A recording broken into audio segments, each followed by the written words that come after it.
What's up, guys? It's Groomer909 giving you UBC week number 7. I'm gonna be really quick with this because the last time I tried to record my video, it just fucking got errors. So we're going against Professor Chip from the Boston Bulus. His team consisted of Tracheon, Mega Charger X, Fortress, Mushana, Thunderous Eye, Tapu Fini, Gorgeist, and I think I'm missing a couple with. I completely forgot what problem. Anyways, I'm gonna be quick with the team building and explain what I blocked. Already he has 50-50 chances of beating my team. There's like a couple of ways I can beat him, and a couple of ways he can beat me. So I decided that this is what we're gonna bring for this week. It's nice to do the team. We're gonna bring Lumberry Mimikyu again because Lumberry is gonna be nice, just in case he does bring Gorgeist for some odd reason, which I don't know why, but. Just in case he does, we do have Lumberry, so we can actually kill it more effectively and quicker. Getting rid of Gorgeist as quickly as possible is going to be nice. It's going to allow us to get a free SD and then kill it for the next turn. The next Pokemon we're going to be running is Bandit Absol with Knockoff, Sucker Punch, Play Rough, and Superpower. Bandit is there because he doesn't really have a good start other than one. Everything else just dies straight up to Knockoff. This is guaranteed just gonna make sure his Mushana gets put down on the ground. But Superpower and Play Rough is there just for switching, such as just in case he wants to switch into his Charger X, we can Play Rough, and or Terrakion we can just Superpower. Just there for coverage. Sucker Punch and Knockout is probably going to be the only Dark type spammable moves if we give it a Tapu Fini early on, which is probably fine. So next up, we got Tapu Koko with Electro Plate. We're running the Max Special Attack at speed with U-Turn, Grass Knot, Nature's Madness, and Thunderbolt. T-Bolt is obviously there just to kill everything in the electric terrain, as his electric switching is only Gorgeist. Nature Madness is nice, so we can weaken those resist switch into it, so they can be at half, so they can die. Grass Knot is there for coverage, because I feel like I forgot he did have a ground type, but I don't think he did bring it, so I don't remember what his other mods were. But yeah, with Electric Plate, we're gonna have good electric stabs. Dancey, which is for death. This is a nice set because it allows us. We're still gonna be able to check charge on X. Not as the same as a physical defensive, but also allows us to take on the special because it's only big special attack without Fear Up is Thunderous Eye due to electric terrain. Understanding terrain is very important. If you don't understand what you can boost in your opponent's team, you basically gonna get literally poop on. So this is there for specifically for Thunderous. And also to be a good check. That's why we have a Fleck, just to make sure. So if you decide to set up, we'll be able to have defenses to take on his physical attackers more effectively. Diamond Storm is nice because uninvested Diamond Storm. Well, we do have 4 in the tab, but invested Diamond Storm is pretty awesome. It's gonna do some pretty decent chip damage and get us defense buffs. And Heal Bell is there for clear support. Muller we don't really care about, but we are running Bold. Bold is specifically for the Charger and physical attackers. This allows us to take on Terrakion and Charger X more effectively and safely, and also check them as well to see what kind of variant they are. And finally, we're going to be running Vocal Warner with Boon Doom. Now, Boon Doom is a cool ability with Giga Drain because modest Boon Doom Giga Drain at +1 actually nukes a Tapu Fini at after it takes damage from rocks, which means he's guaranteed going to die. So we get rocks up early on, and then we get a good chip damage with a +1 boost. He's basically not going to be able to take it. We do have Fiery Dance and HP Rock, just because HP Rock is nice because it will do safe damage on the Charger and be able to deal with Thunderous Eye more effectively. And Fiery Dance just because we boost this. We're not going to be running Fire Blast because too many flanks on this team. So we're just going to be onto the battle. I'm not going to be stripped. Pretty much bought everything outside of the Gorgeist. I don't know what Gorgeist was potentially can do due to the fact that I have so many hard hitting members that's also effective against it, but we'll see how he plays. So that's my dog. Anyways, let's start off the battle. I lead off with Absol as he leads off with Fortress. I go for the knockoff turn 1 as he goes for the Java Ball, which is gonna be nice because I am gonna get rid of his item. He does straight up just go straight for the Java Ball, which does a lot of my damage. So I have a feeling he's gonna live in this range. So I decided to go hard to Vocal Warner as he goes for the Stealth Rocks, which is probably fine. Go for the Fiery Dance just to get rid of it because I don't want this to do anything else.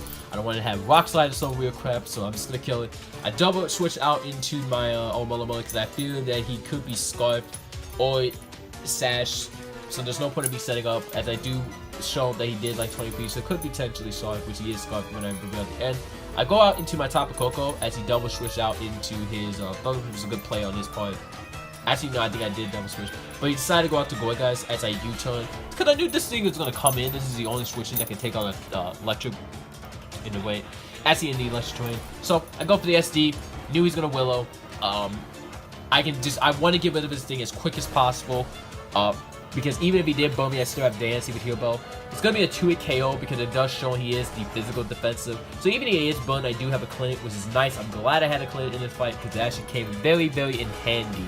So, knowing that he can go out the top Finny, I also did have to think about this, of what should I do? Should I keep the disguise, or should I just do as much damage as I can and then have a good switch to do it? Because I didn't know what kind of set this was. If this was Calm Mind, this is definitely going to be a big issue.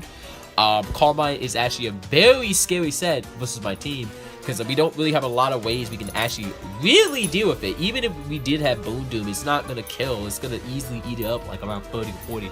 So I decided that I'm just going to keep this guys and see what he's going to do. Like, let's see what this top Infinity is going to do before we decide to do anything. As he goes for the Moon Blast. So this is nice because now I can do anything I want for the next 2 turns. Because as you can see, he does go for the Surf. It does exactly 45, so I'm going to get my rocks, and I'm going to get the heal belt off because I can live 2 more turns of this, which means I'm in a great position to do anything I want. So, go for the heal belt to heal up my Mimikyu, so Mimikyu can be back in the fight and be more usable and be more effective in this fight. He goes to the Surf and does get the first kill of the match, which actually no, he gets his first kill, which is perfectly fine. So I then go on top of Coco as a revenge kill, and I am going to click on T-Bolt just to get rid of it, as he does reveal he's Spadef. So, because that I got this attack drop, I'm going to U-turn out and go out to my Absol as Death Fodder, because he's definitely going to live since he is Spadef. It's probably going to do like 30, which means I'm going to lose my Coco really early on, which I needed. Absol is at this point ready to be sack off. It's a good sack fodder. Like, I'm okay because Absol did kill Fortress, but I am going to get this revenge kill by killing this Tapu video with this Thunderbolt. So already half his team is already down. I only lost like 2 of my members. Does go out the charge and take the nice 50% rock damage and Mega Balls. Sadly, he lives on this T-Bolt, which actually sucks because he is going to be able to roost this off, which means I only have, and actually no, he DD, which is actually a really better play because he actually can button me out and do anything he wants. I'm going to go out to my Mulla, as this is the only answer to really deal with it at this point, because I can't go Mimikyu just yet unless he's poison or lower. So I do go for the Toxic just so he can't just roost spam. So he is probably revealing that he's DD, Dragon Claw, and then Bloodless, and he does go out into the Thunderous, which is a pretty good play on his part. But I do double switch out the Vocal Runner as a sack fodder just in case he wants to Bloodless or Dragon Claw. He does go through the Z Rain Dance, which is very interesting because it does boost his speed, which means it's gonna, if he has Thunder, he's pretty much golden at this point. I go for the Quiver Dance as he does go for the T-Bolt, which actually gets a crit. Kind of sus because I kind of do need. I actually could have actually damaged his entirety of his team at this point. I could have got rid of Thunderous a lot more easier. So now it's basically this is basically the CJ match all over again. It's basically 50-50. Depends on how we play this match because it could be anyone's game. Because Mimikyu, keep in mind, Mimikyu still at the sub and I have 1 turn left of Electric Terrain, and I don't know he was scarred during the time. So, and Mulla can still beat his charge on even if it's like bulky. Mulla is very nice.